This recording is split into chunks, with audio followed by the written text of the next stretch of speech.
का अनुसंधान करने से काम नहीं चलेगा क्या?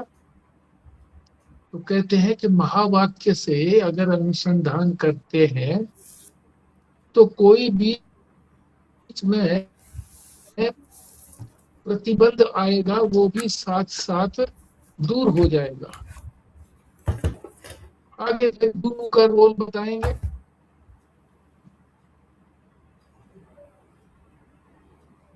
कहाँ तक वर्णन करें, इसमें बहुत बातें जो है 53वें श्लोक के अंदर वेदांत की सारी ही बातें इसमें आ जाएंगी। तो हम और विस्तार न करके, विस्तार नहीं किया बल्कि संक्षेप बताने में भी अब नहीं करेंगे। अब क्रम से जो है इसको समझने का प्रयत्न करते हैं, पाठ करते हैं। इत्थम वाक्य ही तदर्थानुसंधानम श्रवणम भवेत युक्त्या संभावित तत्वानुसंधानम श्रवणम भवेत। फिर सुनो, इत्थम वाक्य ही तदर्थानुसंधानम श्रवणम भवेत युक्त्या संभावी तत्वानुसंधानम मननम तु तत्। हाँ जी। जी। इत्थम वाक्यै तदर्थानुसंधानम तदार्थानुसंधानम श्रवणम भवेत् युक्तया संभावित तत्वानुसंधानम मननम तु तत्। इत्थम वाक्यै तदर्थानुसंधानम श्रवणम भवेत् युक्तया संभावित तत्वानुसंधानम मननम तु तत्। ठीक।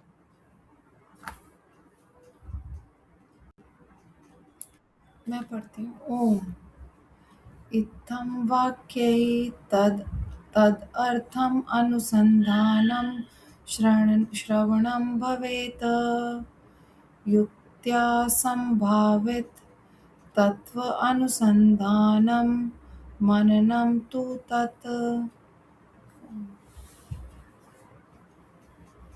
ठीक।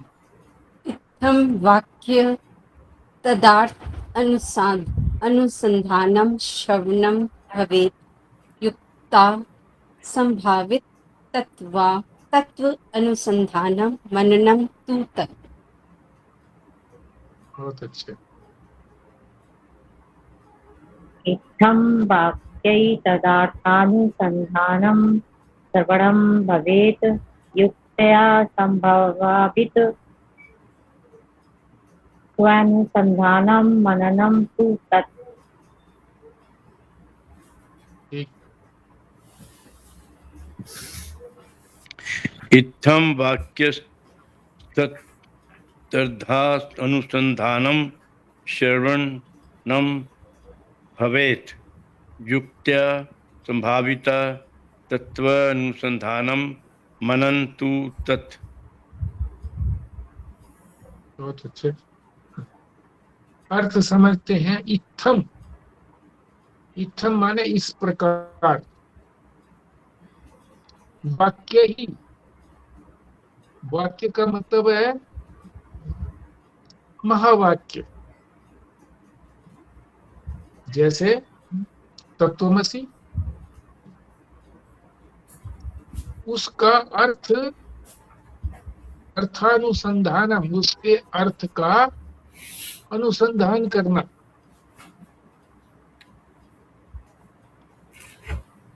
क्यों है, कैसे है इत्यादि सब कुछ समझना,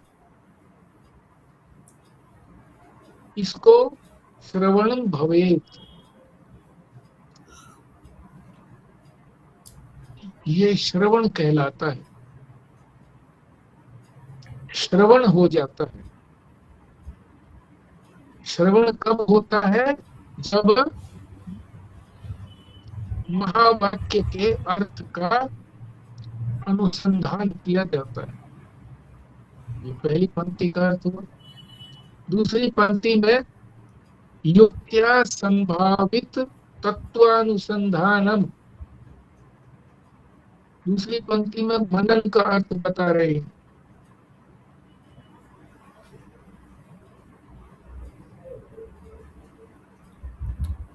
अनुसंधान करने के बाद युक्तियों से जब निर्णय होता है तो वो संभावित निर्णय होता है, निश्चित निर्णय नहीं होता। संभावना बताई जाती है कि ऐसा हो सकता है। युक्तियों से समझ करके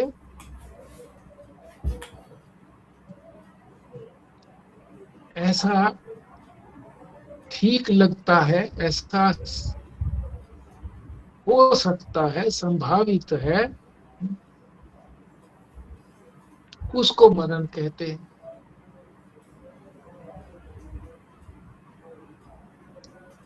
तो यहाँ तो श्रवण और मनन की ही बात कही गई है श्लोक के अंदर, परंतु विस्तार में जो है वो निधिध्यासन को भी बता रहे हैं। श्रवण भी बता रहे हैं, मनन भी और निधिध्यासन भी। ये तीन ही जो है उपाय हैं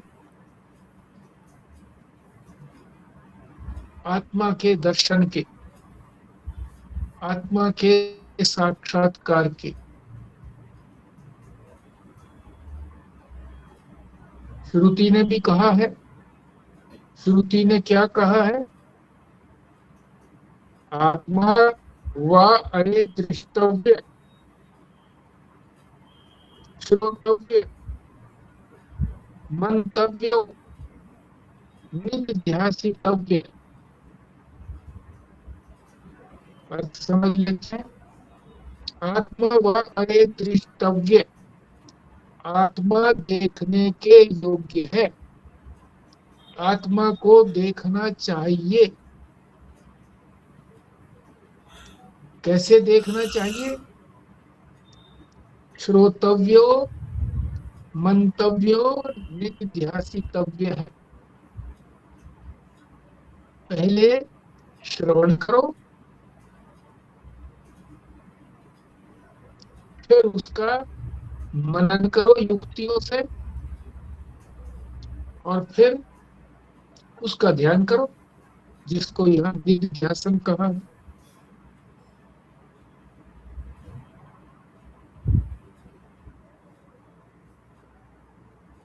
आत्मा के दर्शन से ही अपना कल्याण संभव है, और किसी तरीके से कल्याण संभव नहीं है। परम कल्याण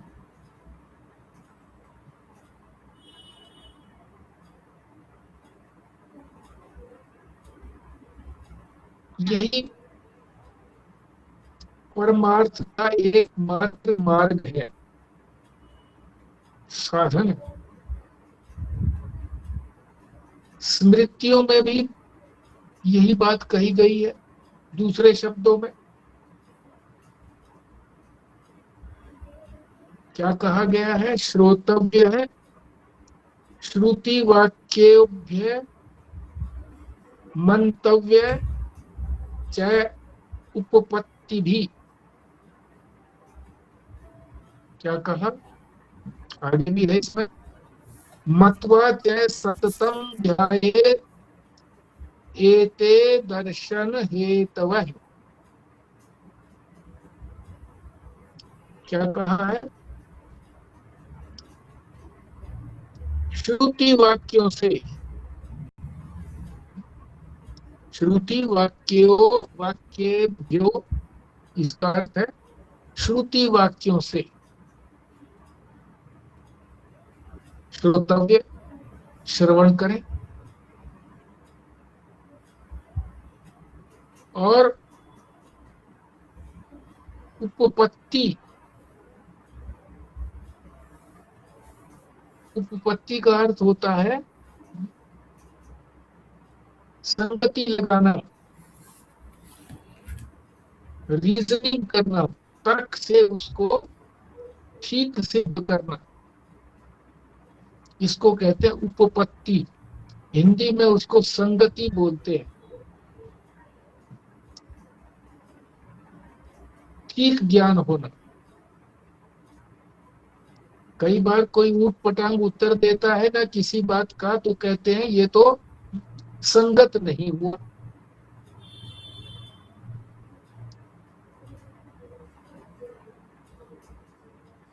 गांव की भाषा में कहते हैं ये तो जुड़ा नहीं।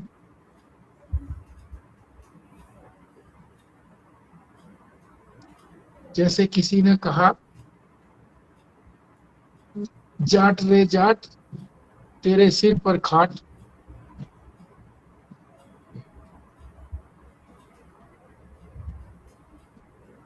किसने कहा? तेली ने। तो जाट ने कह दिया कि तेली रे तेली तेरे सिर पर कोल्हू। तो जुड़ा तो नहीं ना। वो जाट और खाट ये तो जुड़ गया ना। जाट रे जाट तेरे सिर पर खाट। मगर तेली वाली जो बात थी, जो तेली ने कही थी, वो तो ठीक थी। और अब जाट जो कह रहा है तेली के विषय में कि तेली रे तेली तेरे सिर पर कोल्हू,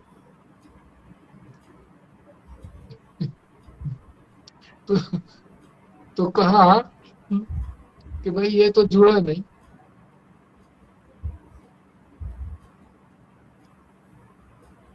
जाट को कहा भाई तो जुड़ा नहीं, तेरे को तेरी बात जुड़ी नहीं।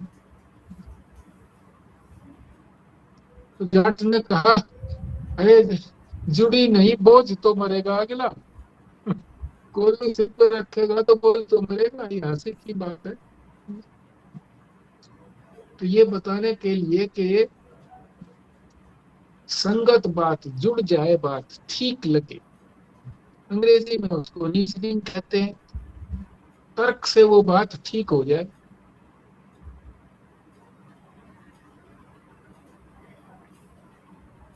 तो तर्क को यहाँ पर युक्तियां कहा है। स्लो चलेंगे हम, क्योंकि हमने अच्छी तरह से समझना है। ये मुख्य विषय है। इसके अतिरिक्त और कुछ नहीं है, और इसी बात को पुष्ट करने के लिए आगे बोलेंगे। पर उपाय तो ये तीन ही है। तो युक्तियां, यानी उसके लिए युक्ति और तर्क में क्या अंतर है? तर्क होता है काट करने के लिए, कि जो किसी ने कहा उसकी काट करो।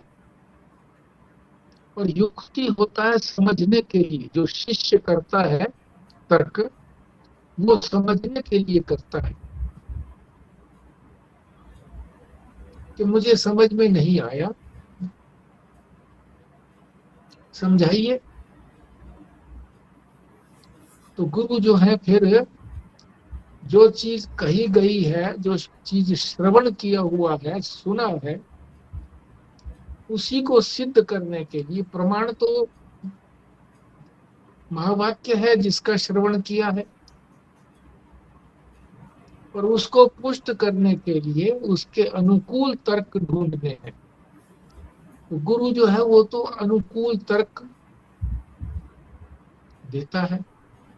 शास्त्र भी बहुत बार अनुकूल तर्क देता है समझाने के लिए।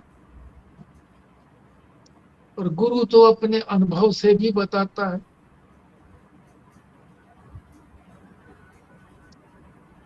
तो युक्तियों से उस बात को निश्चय करे, उसको कहते हैं मनन। जो सुना उसका फिर मनन किया। सुनने के बाद शांति से उसका मनन किया बैठ करके, कि ये जो आज उपनिषद में जो बात कही गई थी, जो महावाक्य का अर्थ बताया था, वो कैसे संगत है, वो ठीक कैसे बैठता है, तो युक्तियां ढूंढता है, बार बार युक्तियां ढूंढता है, शास्त्र में मिलती है उनको भी मस्तिष्क में रखता है, गुरु भी बता देता है, फिर भी नहीं समझ में आता तो गुरु से फिर पूछता है कि ये बात मुझे समझ में नहीं आई, तो आप इसके लिए बताएं, तो गुरु तर्क देते हैं उसको ही सिद्ध करने के लिए, उस वस्तु को, उस ज्ञान को काटने के लिए नहीं।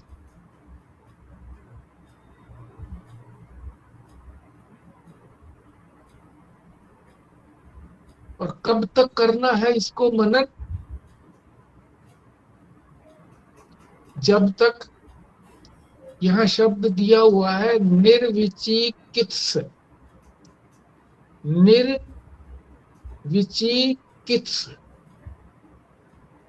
विचिकित्स, निर्विचिकित्स, अर्थ क्या है इसका?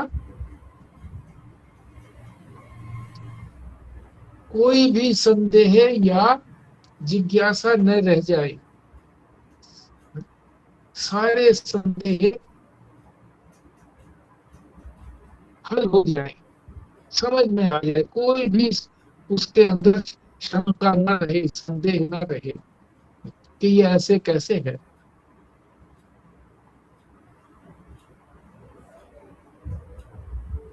ये हो गया मनन, यानी वस्तु का निश्चय हो गया। अब उस वस्तु को लेकर के ध्यान में बैठना है।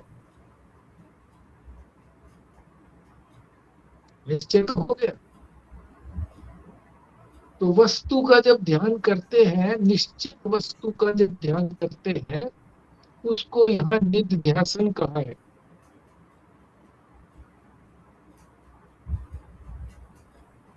तो यहाँ ध्यान और निध्यासन में भी अंतर बताया है।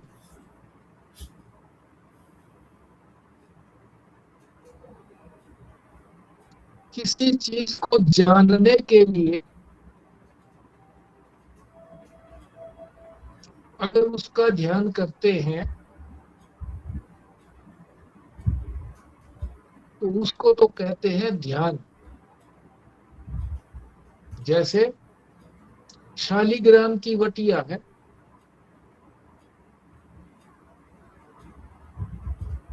उसमें विष्णु का ध्यान करते हैं,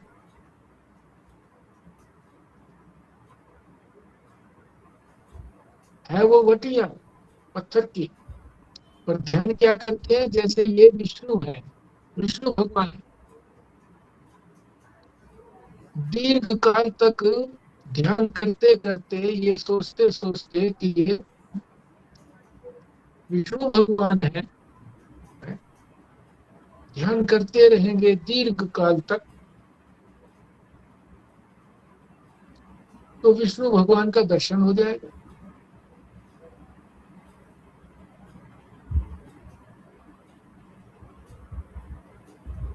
तो पहले तो मान करके उनका ध्यान किया, माना कि ये विष्णु है, फिर साक्षात प्रकट हो गए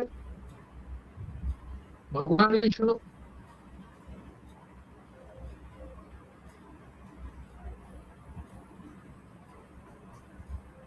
अब जिस रूप में भी उनको करेंगे, 4 हाथ हैं उनके, तो 4 हाथों वाले विष्णु का दर्शन हो जाएगा।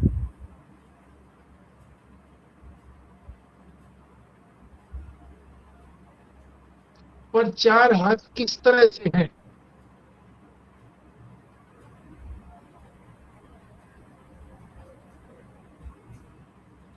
दोनों तरफ 2-2 हैं क्या? जैसे हमारे तो एक एक हाथ होते हैं ना, दोनों तरफ एक हाथ, एक दूसरी तरफ हाथ, तो 2-2 हैं दोनों तरफ, तो 4 हो गए क्या? या वे हाथ आगे पीछे हैं, 2 हाथ आगे 2 हाथ पीछे, या एक हाथ दाएं एक हाथ बाएं और एक हाथ आगे एक हाथ पीछे? या ऊपर नीचे है?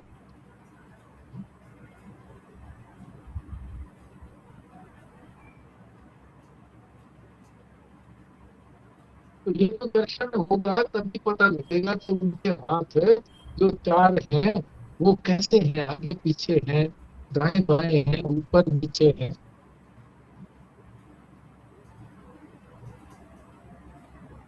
मगर अगर श्रवण करेंगे हम विष्णु भगवान के स्वरूप के बारे में, तो उनके स्वरूप का पता लगेगा, उनके रूप का पता नहीं लगेगा। अभी तो उनके रूप का पता लगा है, फिर उनके स्वरूप का पता लगेगा। रूप का पता श्रवण से नहीं लगेगा, कितने ही काल तक श्रवण करते रहो।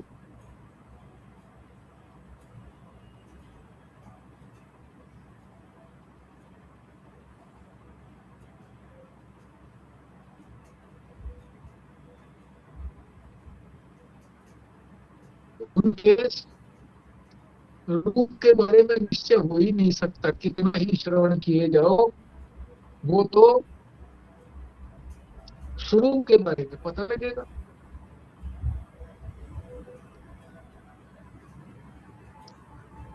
कि वो सच्चिदानंद है, ये स्वरूप है उनका। अब वो किसी भी रूप में दर्शन दे सकते हैं। जब दर्शन देंगे तब पता लगेगा कि हाँ इनका ऐसा है।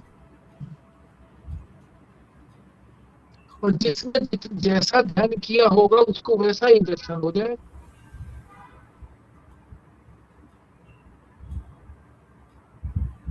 निधि ध्यासन में ये बात नहीं है। निधि ध्यासन में जो सुना गया था उसका मनन करके निश्चय किया गया कि ये तत्व है, ये परमात्मा का स्वरूप है। अब कोई संदेह नहीं रहा युक्तियों से, तर्क से सोच करके।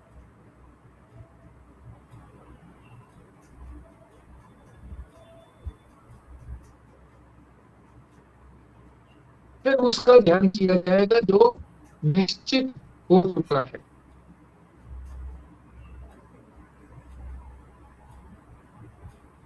ध्यान है मान्यता का, माना हुआ को ध्यान कहेंगे।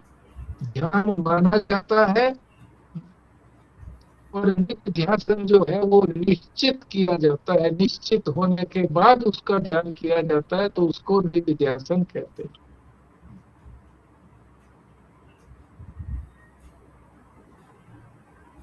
तो ये आपको स्पष्ट हो जानी चाहिए कि ध्यान और नित्य ध्यान में क्या अंतर है। ध्यान तो जब करेंगे तब ध्यान होगा, और नित्य ध्यान में निश्चय तो हो ही गया है। जब उसको सतत करते रहेंगे, अब आगे यही बता रहे हैं कि नित्य ध्यान के लिए क्या करना है। सतत ध्यान, लगातार। ध्यानी शब्द कहेंगे उसके लिए, सतत नित्य ध्यान कहो, लगातार नित्य ध्यान। तो क्या एक ही दिन कर ले लगातार, सुबह से लेकर के रात्रि तक या 24 घंटे तक? कह रहे नहीं, नित्य।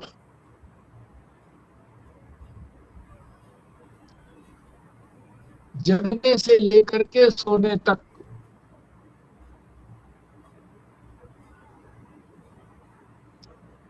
चलो जगने से सोने तक कर लेते हैं, पर कब तक करना है? तो कहते हैं मृत्यु पर्यंत, जब तक मौत नहीं आ जाए तब तक करो।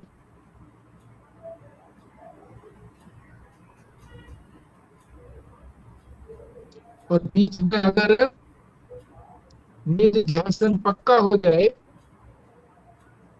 तो फिर अपने आप ही नित्य ध्यान होता रहेगा, उसके लिए प्रयत्न करना ही नहीं पड़ेगा।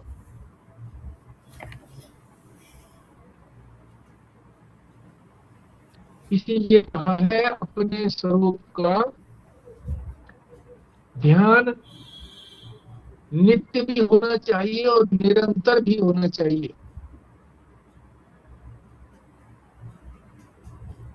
स्वामी मनीषानंद जी ने जब सत्संग किया था यहाँ पर, तो वो जब भी करते हैं तो नित्य निरंतर शब्द उनका बहुत बार निकलता है। तो उस समय महत्व तो नहीं लगता उस बात का, नित्य निरंतर कह दिया शब्द है, जैसे और शब्द कह दिए तो ऐसे ही कह दिए। परंतु जब इसका हम अर्थ समझ लेते हैं तो नित्य निरंतर का अर्थ बहुत गहरा हो गया, कभी न छूटने वाला।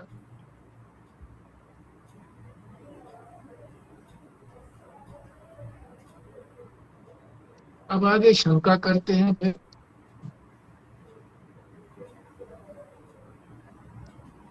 ये शंका उसमें नहीं है, तत्व में शंका नहीं है।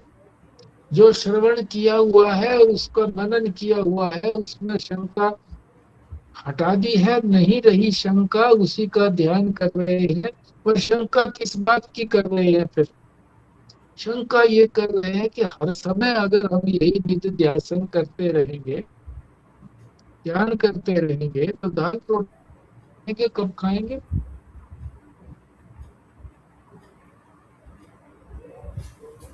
तो उसने, भगवान ने फिर इसका उपाय बता दिया। अपने गीता के एक श्लोक में उन्होंने कहा है, तस्मात् सर्वेषु कालेषु, इसलिए सर्वेषु सारे काल, सारे समय,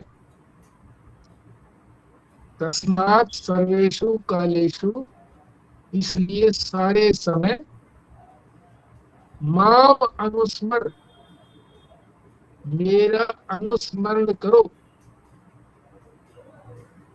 और क्या करो? युद्ध च, युद्ध भी करो। दोनों चीजें साथ साथ बता दी ना, कि युद्ध भी करो और मेरा स्मरण भी करो।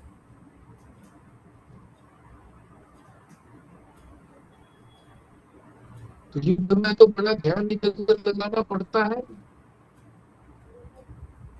दाल रोटी खाने में तो कोई लंबी चौड़ी बात भी नहीं है, क्योंकि हाथ जो है वो अपने आप ही मुंह की तरफ जाते हैं,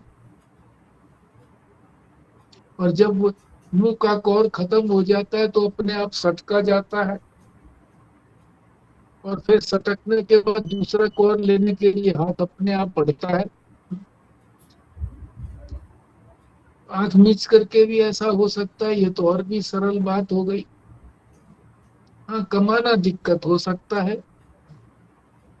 तो उसी बात का सॉल्यूशन भगवान बता रहे हैं।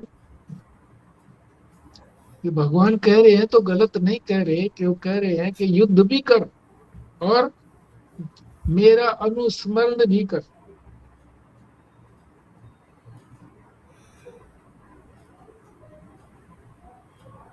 अब अनुस्मरण क्यों कहा?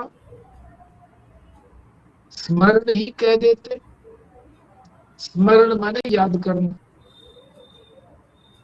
याद हम कब करते हैं किसी चीज को?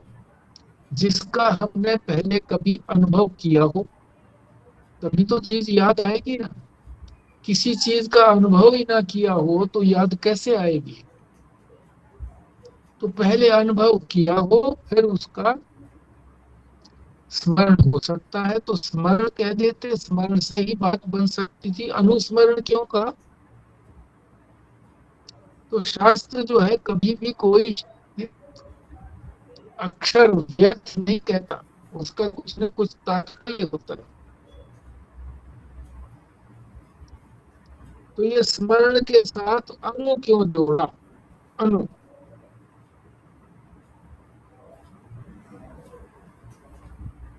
इसका भी वो बता रहे हैं तात्पर्य क्यों जोड़ा।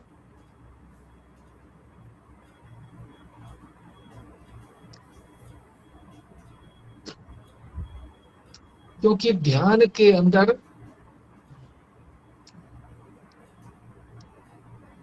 जब निरंतर ध्यान होता है तो फिर वो भगवान के दर्शन हो जाते हैं।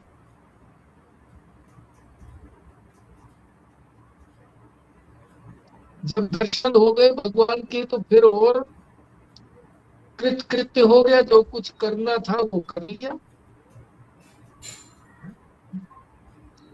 तो भक्त जो है वो तो भगवान के दर्शन ही तो चाहता है कि मैं मुझे भगवान के दर्शन हो जाए।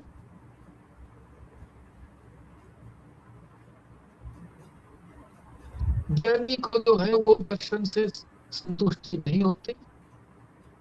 क्यों? दर्शन देकर के भगवान फिर अंतर ध्यान भी हो जाते हैं। अंतर्ध्यान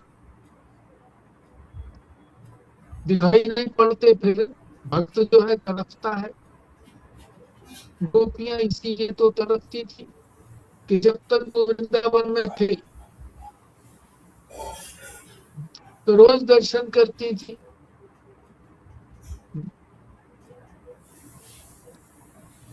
जब भी वो बांसुरी बजाते थे सब इकट्ठी हो जाती थी, उनके साथ कुलेल करती थी। जब वो यहाँ से चले गए तो दर्शन ही दुर्लभ हो गए, तो वो तड़पने लगी, रोने लगी विरह के अंदर। तो भक्त को तो विरह में भी आनंद आता है, तो सोचता है दर्शन तो हो गए, फिर तो भी दर्शन देंगे भगवान।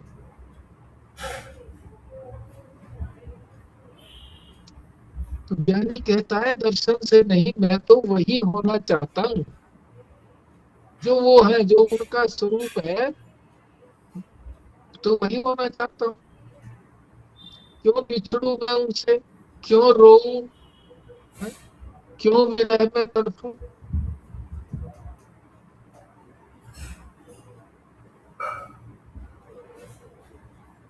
इसलिए कहते हैं अनुस्मर की जो बात आई, अनुस्मरण, स्मरण तो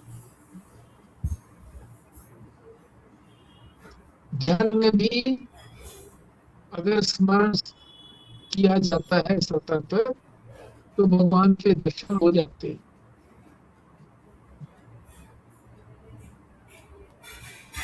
और अनुस्मरण जो है, जो हमारा अहम है, अहम प्रत्यय, अहम प्रत्यय का मतलब होता है मैं की वृत्ति, अहम प्रत्यय। इसके अंदर जो ब्रह्म का अनुभव है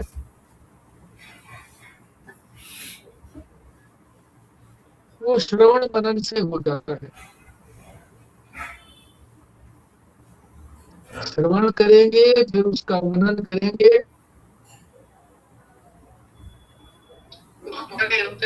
तो हमारे अंदर जो है वो जो मैं की जो वृत्ति है उसके अंदर ब्रह्म का अनुभव होगा।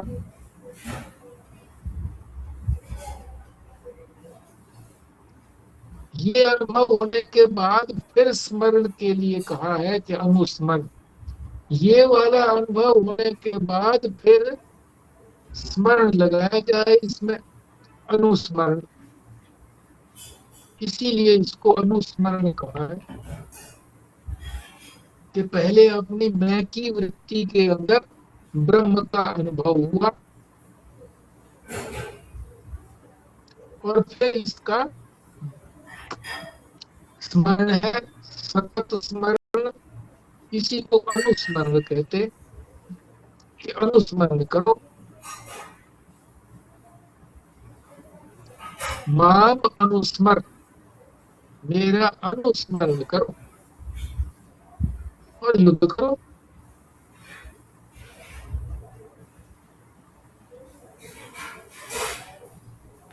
और अनुस्मर के साथ ये भी कह दिया कि सर्वेषु कालेषु युद्ध च, सारे समय युद्ध भी करो और अनुस्मर भी करो।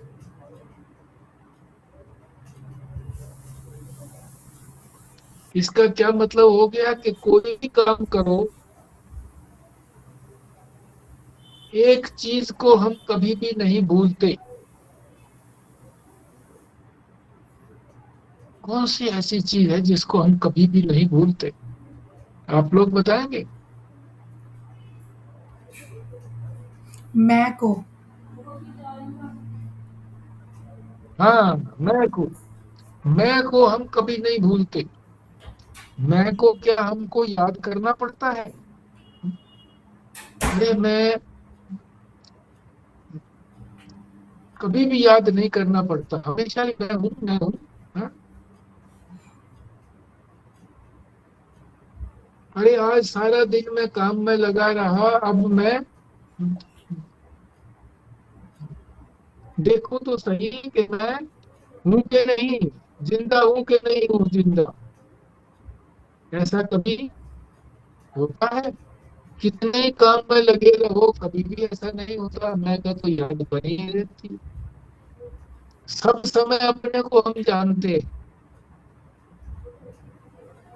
पर एक बात है, कैसे जानते हैं हम अपने आप को? अभी ब्राह्मण जानते हैं, क्षत्रिय जानते हैं, वैश्य शूद्र, मतलब कोई न कोई उसके साथ उपाधि लगा करके जानते हैं। पिता हूँ, माता हूँ, इस रूप से जानते हैं।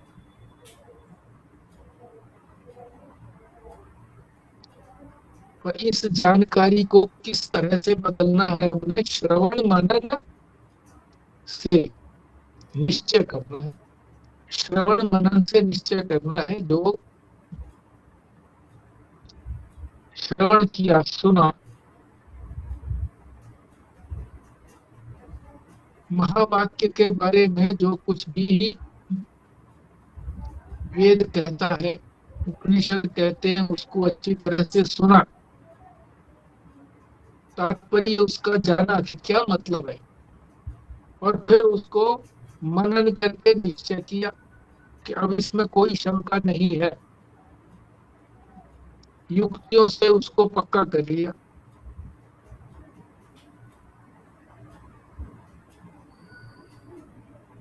तो तब यही तो पता लगता है कि मैं ये नहीं हूँ जिसको मैं जान रहा हूँ। मैं ब्राह्मण नहीं हूँ, क्षत्रिय आदि नहीं हूँ, मैं माता पिता नहीं हूँ, मैं बुद्धिमान बेवकूफ नहीं हूँ, ये सब मैं नहीं हूँ।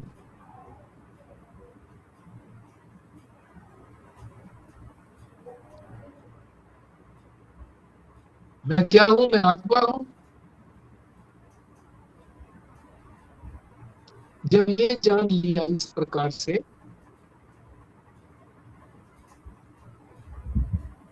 तब क्या होगा? शरीर अपना काम करेगा, इंद्रियां अपना काम करेगी, सब अपने अपने विषयों की तरफ जाते हैं। कैसे जाते हैं अपने अपने विषयों की तरफ? भगवान ने कहा है, गुणा गुणेषु वर्तन्ते।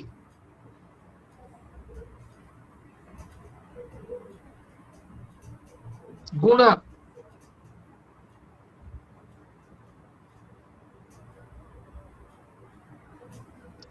गुण से जो पैदा हुई इंद्रिय, तीन गुण है ना माया में, तो इंद्रियां जो है वो कौन से गुण से पैदा हुई है?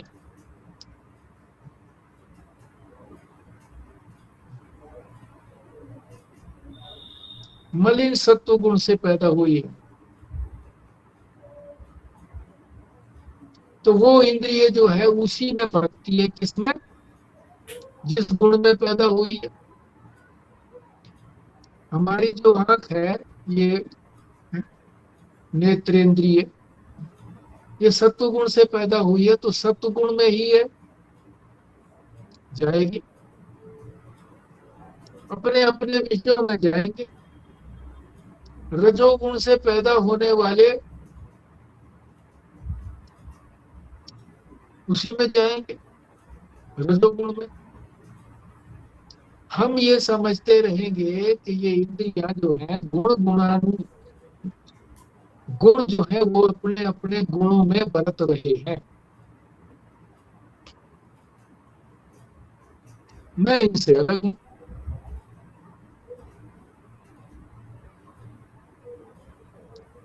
मैं ये करने वाला नहीं हूं, करने वाले ये हैं। इंद्रियां जो ज्ञानेंद्रियां हैं, ये देखना, सुनना, चखना, स्पर्श करना, सूंघना इत्यादि ये कर्म करेंगे अपने अपने विषयों में। और कर्मेंद्रियां अपने अपने विषयों के अंदर। वाणी जो है वो बोलेगी, हाथ कर्म करेंगे, पैर चलेंगे, गुदा जो है वो और मूत्र स्थान जो है अपना काम करेगा, उपस्थेंद्रिय अपना काम करेगा।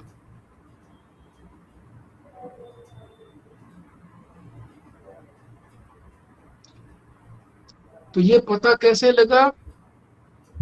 महावाक्य का जब श्रवण किया और मनन किया तब जाकर के ये पता लगता है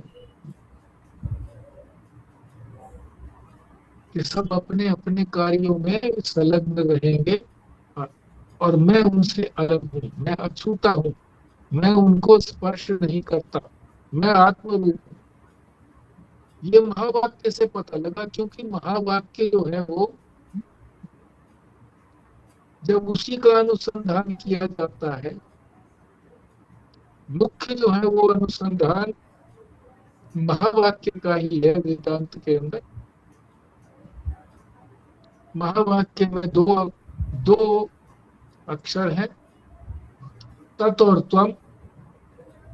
तत् क्या है, त्वम क्या है?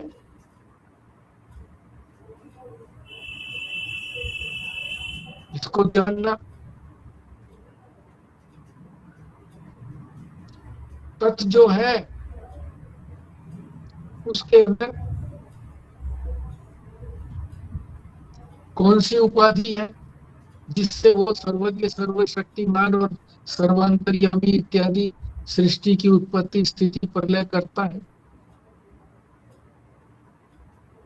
तो उसमें माया है, माया के कारण ऐसा करता है वो। और त्वम के अंदर जो है अविद्या है, ये फंसा रहता है अपने काम क्रोध आदि में, राग द्वेष आदि में, करने भोगने में। पर महावाक्य ये कहता है कि दोनों एक है।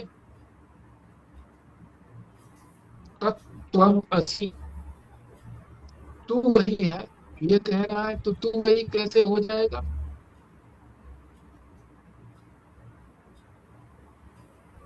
तो क्या करना है?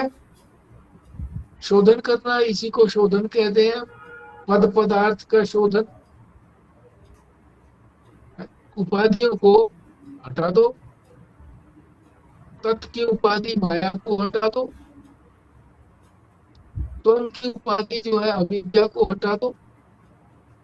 तो दोनों एक जैसे हैं, तो दोनों की एकता संभव है।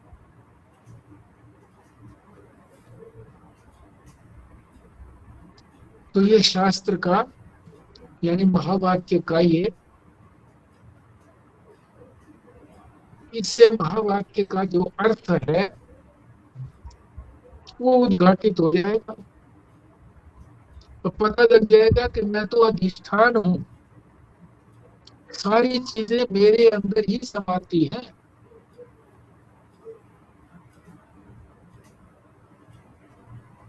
जैसे रस्सी के अंदर ही सर्प भी समा गया, किसी को सर्प दिख रहा है, किसी को जनधारा दिख रही है, किसी को माला दिख रही है, किसी को डंडा दिख रहा है, सारे उसी में समा गए, है रस्सी ही। तो जैसे रस्सी अधिष्ठान हुई, इसी तरह से जो आत्मा और ब्रह्म की एकता है वही मैं हूं और मैं अधिष्ठान हूं।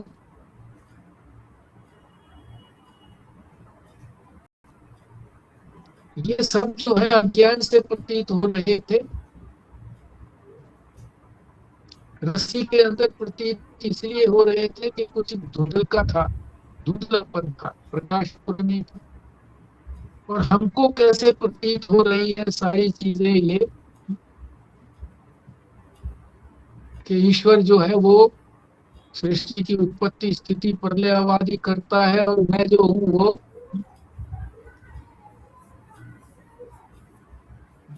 करता भोगता हूँ, दुखी सुखी होता हूँ। ये अज्ञान से था, अज्ञान के कारण मैं अपने आप को ऐसा मान रहा था, समझ रहा था।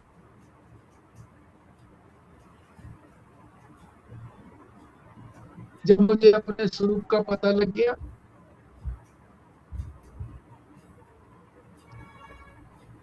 तो मेरे मन में निश्चय हो गया कि ये सारे जो प्रतीत हो रहे हैं ये अज्ञान से प्रतीत हो रहे हैं, है ही नहीं। अब प्रतीति मात्र जो है वो होता नहीं है।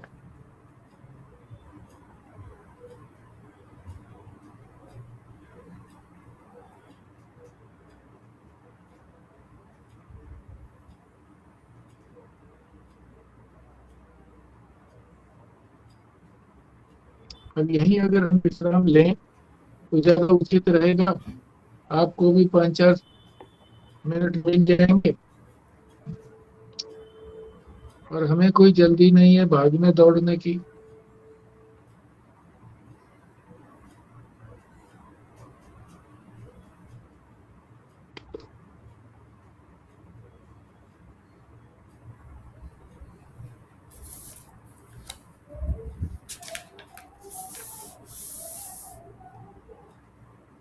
तो अब तक जो कुछ हुआ है इसको अपने मस्तिष्क में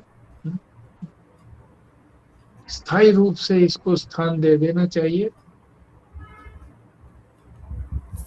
ये उपाय बताया है शास्त्र ने आत्म साक्षात्कार का,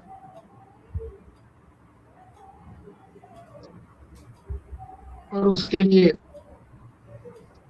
मंत्र भी बता दिया।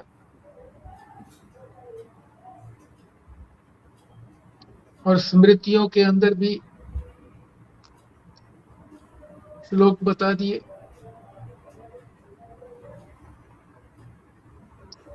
कि आत्मा का दर्शन करना चाहिए, दर्शन के योग्य है। कैसे करेंगे? श्रवण मनन निध्यासन के द्वारा।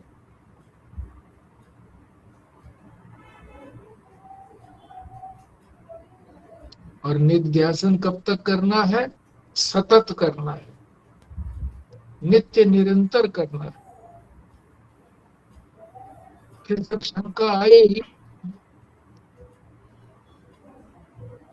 कि जब काम करेंगे तो फिर तो नहीं ध्यान रहेगा, तो फिर उसका भी उपाय बता दिया भगवान ने अपने आप ही।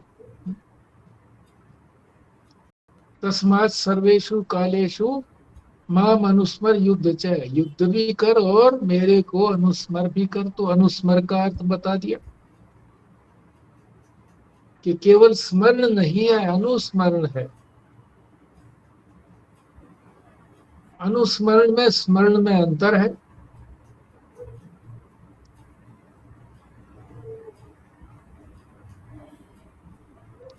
यह जो अनुभव है वो ब्रह्म का अनुभव जो है वो श्रवण मनन से कर लिया है,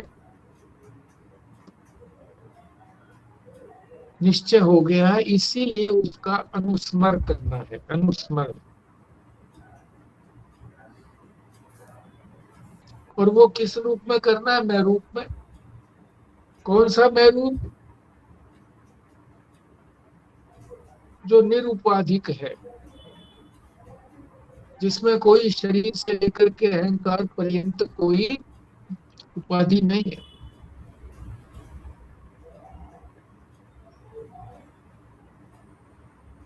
मैं का तो हमें हर समय रहता ही है ध्यान।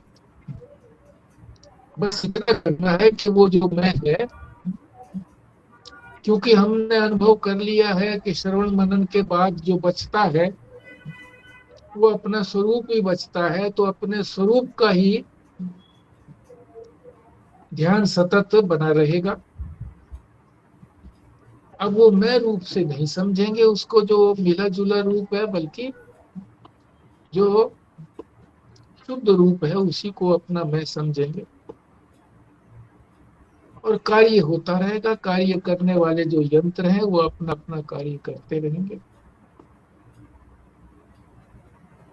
तो यही बात जो है ना, संक्षेप में हमने फिर दोहरा ली है और विस्तार से भी समझ ली थी पहले।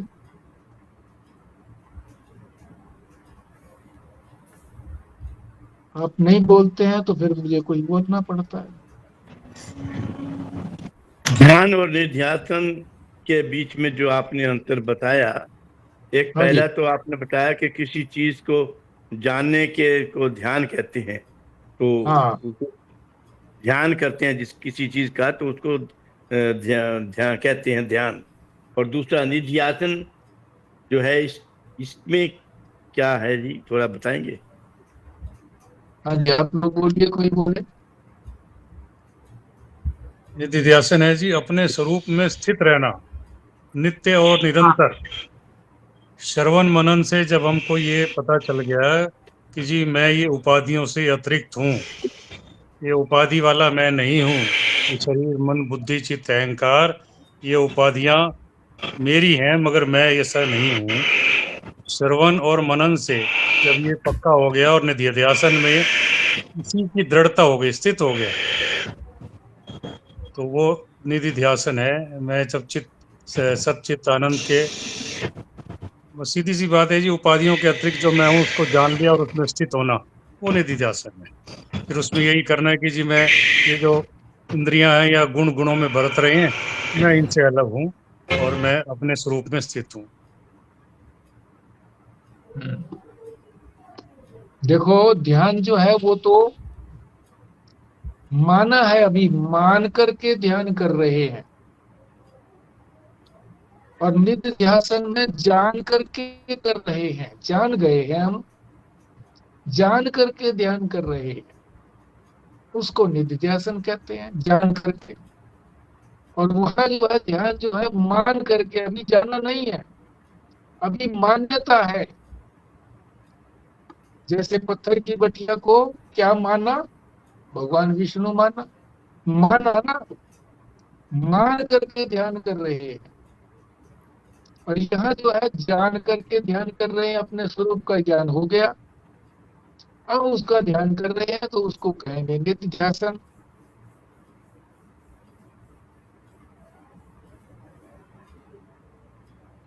ठीक है। हाँ, एक तो यहाँ पे ये सबसे अच्छा लगा, ये जो भगवान ने जो एक उपाय बताया है कि एक तो बताया कि मेरा अनुस्मरण करो। जैसे आपने एक बार पहले बताया था, अनु का मतलब पश्चात, उसके हम्म। पश्चात स्मरण करो। मतलब किसके पश्चात? इसका मतलब यही कहना चाहते हो ना कि जब हमने उसको एक्सपीरियंस कर लिया, जब हमने जान लिया, फिर हम उसके बाद उसका स्मरण करते रहें और लगातार नित्य और निरंतर स्मरण करते रहें। तो इसको बोलते हैं अनुस्मरण। मतलब एक बार स्मरण किया, जान लिया, फिर स्मरण किया, फिर स्मरण के बाद फिर से स्मरण किया, तो जो लगातार चलता जाएगा जानने के बाद, उसको हम बोलेंगे। एक तरह से अनुस्मरण जो हो गया वो निधिध्यासन भी हो गया, जब हम निश्चय करेंगे। मैं ठीक बोल रही हूँ क्या? निश्चय हो चुका है, उसका हम उस निश्चय में जब हम बैठे ध्यान हैं कर तो रहे हैं। उसी को तो हम निधिध्यासन भी तो कहते हैं। हाँ हाँ। तो ये एक तरह से निधिध्यासन निश्चय भी का है। निश्चय का ध्यान कर रहे हैं, निश्चय का ध्यान कर रहे हैं। हाँ, और ध्यान के अंदर जो है वो ये निध्यासन हो गया। जब निश्चय हो गया तो फिर उसका ध्यान करना निध्यासन। और अभी निश्चय नहीं हुआ है, अभी केवल माना है, तो उसका ध्यान करते हैं, उसको कहेंगे ध्यान। वो तो अलग ही बात होगी, ये मैं उस बारे में नहीं कहना चाह रही। तो अभी जब हमने अनुस्मरण किया, और सबसे अच्छी बात एक और यहाँ पे जो भगवान ने बताई कि वो कहते हैं कि जैसे अब आपने कहा कि भगवान ने अर्जुन को कहा कि आप स्मरण भी करो, अनुस्मरण भी करो और युद्ध भी करो। तो वो कभी-कभी बड़ा अजीब-सा लगता है कि जब हम स्मरण कर रहे हैं, फिर हम युद्ध भी कर रहे हैं। पर वो भगवान ने इसका भी सॉल्यूशन बता दिया। वो कहते हैं कि जैसे हमने तो जो भगवान को जाना है, वो मैं रूप से जाना है। जैसे हम मैं को कभी नहीं भूलते, कुछ भी काम करते रहे, हमें क्या कभी भी ऐसा नहीं लगता कि मैं की मृत्यु हो गई या मैं नहीं रहा। तो जब हमें कभी भी मैं का अभाव ही महसूस नहीं होता, तो जैसे बिल्कुल, क्योंकि और हमने भगवान को भी जो जाना है वो मैं रूप से जाना है। तो इसलिए जब हम स्मरण कर रहे हैं, तो साथ-साथ मतलब अनुस्मरण करते-करते हम बाकी कार्य भी कैसे कर पाएँगे, क्योंकि हमने जो भगवान को जाना है या मैं को जाना है, वो मतलब भगवान को जाना है, वो मैं रूप से जाना है और मैं को हम कभी भी नहीं भूलते कार्य करते हुए। तो इसलिए कार्य भी करते रहेंगे और मैं का भी ध्यान रहेगा, जो हम जिसको हम भगवान कहते हैं। तो दोनों एक साथ हो जाएँगे, पर पहले ये वाली बात है कि हमें भगवान को मैं रूप से जानना है, जिसको कहते हैं ज्ञेय ब्रह्म। जानना जो है वो अपने रूप से जानना है, जो हमारे धर्म की विशेषता है, बाकी किसी धर्म में ऐसा नहीं है। वहाँ पे सब जगह जो है वो माना ब्रह्म है, हमारे यहाँ ज्ञेय ब्रह्म है, जिसको माना मतलब मान के करना ब्रह्म को, पर हमारे यहाँ जान के ब्रह्म को करना है, ब्रह्म का ध्यान करना है। भगवान को मैं रूप से नहीं जी, मैं को मैं रूप से जानना है। एक तो ये बात जो बहन कह रही है ना, भगवान को मैं रूप से जानने की, मैं को मैं रूप से जानना है। मतलब मैं ब्रह्म रूप से हूँ, मैं ही हूँ, मैं के अतिरिक्त कुछ नहीं है। ये दूसरी ये बात जो मैं स्मरण और यहाँ पे भाई अनुस्मरण की कह रही है ना, यहाँ पे भाई मैं ये कहना चाहती हूँ कि अभी तक हमें ये नहीं पता लगा ना कि मैं ही ब्रह्म हूँ और मुझे अपने आप को ही जानना है। अभी तक मैं नहीं जिस नहीं लेवल पता पे चल हूँ गया, ना, ये पता चल गया तो जब ये निधि ध्यासन हो गया ना, तो पता चल नहीं, तो गया निधि अभी। ध्यासन तो हुआ नहीं ना, इसीलिए हमें ऐसे लगता है कि भगवान को पाना अच्छा है। अच्छा पर अभी तो भगवान को पाने अच्छा, का एक मतलब मिनट कि मैं रूप से पाना है। एक मिनट और दो अभी, स्मरण और अनुस्मरण की जो, एक मिनट और दो अभी, स्मरण और अनुस्मरण की ना। स्मरण ये कह रहे हैं कि जो पहले जिस चीज का अनुभव हुआ है उसका स्मरण होता है। पहले कभी लड्डू ये क्या है, रसगुल्ले की बात सुनी है, रसगुल्ले खाए, तो फिर स्मरण होता है कि भाई वो हम पहले ऐसे रसगुल्ले खाए थे। वो तो होता है स्मरण, उसको याद करना पड़ता है। अनुस्मरण वो होता है कि जो सतत हमारा स्वभाव बन जाता है कि भाई मैं हूँ। जब ये निधिध्यासन हो गया, मैं सच्चित आनंद हूँ, ये उपाधि वाला नहीं हूँ, इसके लिए याद करने की जरूरत नहीं पड़ती है। इसलिए मैं समझता हूँ उन्होंने अनुस्मरण रखा है। जिस वक्त युद्ध कर रहे हैं उस समय भी उनको ये मालूम है कि जी मैं, ये जो इंद्रियां हैं या शरीर है ये युद्ध कर रहा है, बाकी मैं तो शुद्ध चेतन आनंद आत्मा हूँ। ये जिस समय अब हमारा जो शरीर काम कर रहा है, उस समय भी हमको ये भान रहे कि जी मैं शुद्ध चेतन हूँ, मगर ये जो शरीर है, ये इंद्रियां हैं, ये अपना काम कर रही हैं। जैसे घड़ा, मिट्टी का घड़ा है, मतलब वो तो जड़ हो गया, चेत मिट्टी, ये जानते हुए भी कि मिट्टी हो, मगर मैं अभी क्योंकि पानी पिलाना है, पानी पीना है, इसलिए घड़ा सुराही का या घड़े का रूप धारण किया हुआ है। मगर उस समय भी वो जानती है कि मिट्टी हूँ। तो हम भी ये काम संसार के करते हुए भी ये जानते रहें कि जी मैं सतत चेतन आत्मा हूँ। वो जो स्थिति है वो निधिध्यासन की है, और वो अनुस्मरण है, उसमें करने की जरूरत नहीं है। उसमें तो हमेशा बना ही रहेगा वो कि जी मैं ये हूँ। हाँ, आप बताएं इस बारे में। मुझे तो लग रहा है पूर्णाहुति अनुस्मरण तो करिए। हमें पूर्ण एफर्ट के साथ पूर्ण करना पड़ेगा। पूर्ण पूर्णाहुति करिए। अच्छा, कल कल सॉल्व करोगे ये प्रॉब्लम?